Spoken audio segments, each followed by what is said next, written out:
Let's welcome the great philosopher, Mr. Nietzsche. Hello, Mr. Nietzsche. Hey, brother.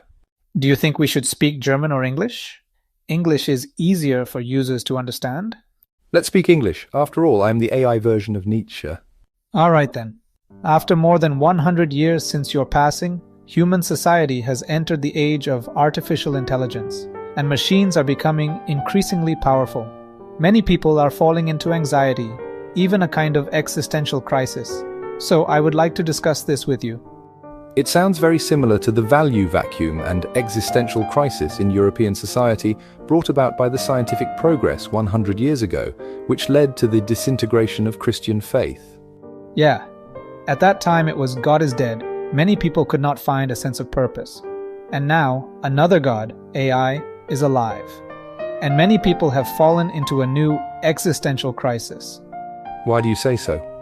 The increasingly powerful artificial intelligence is replacing human job opportunities, and at the same time, it is challenging the belief of humans as the spirit of all things. People are questioning whether there is a more advanced form of civilization. That sounds intriguing. The foundation of human faith is indeed fragile. Regardless of whether God is dead or not, humans will fall into the so-called existential crisis. Why is that? Because the premise on which this meaning is built has inherent problems.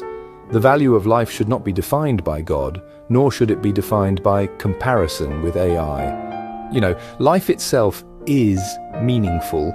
I don't believe there is another ideal world with a unified standard behind our world. We should not deceive and comfort ourselves with the standard of another so-called ideal world. Without the so-called ideal world as a guide, are people more likely to fall into nihilism? The truth of nihilism does not directly lead to negativity.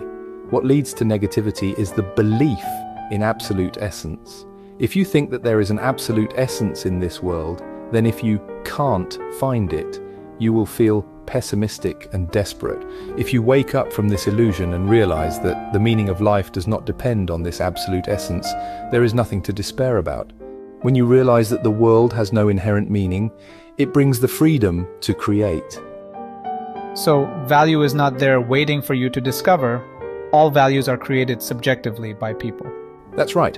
The sign of life activity is the ability to establish value by oneself, which is the power of life itself.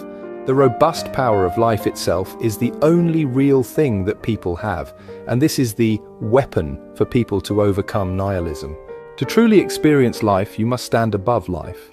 And the person who masters this power is the Übermensch you talk about. Yes, my brother. I didn't expect you to understand me so well. Haha, absolutely.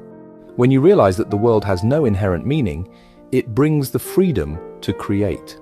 If every moment of life will be repeated infinitely, then the meaning of life will completely depend on how we experience and evaluate the current life.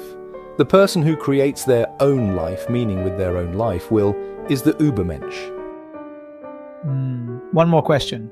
How do you understand your concept of master morality and slave morality?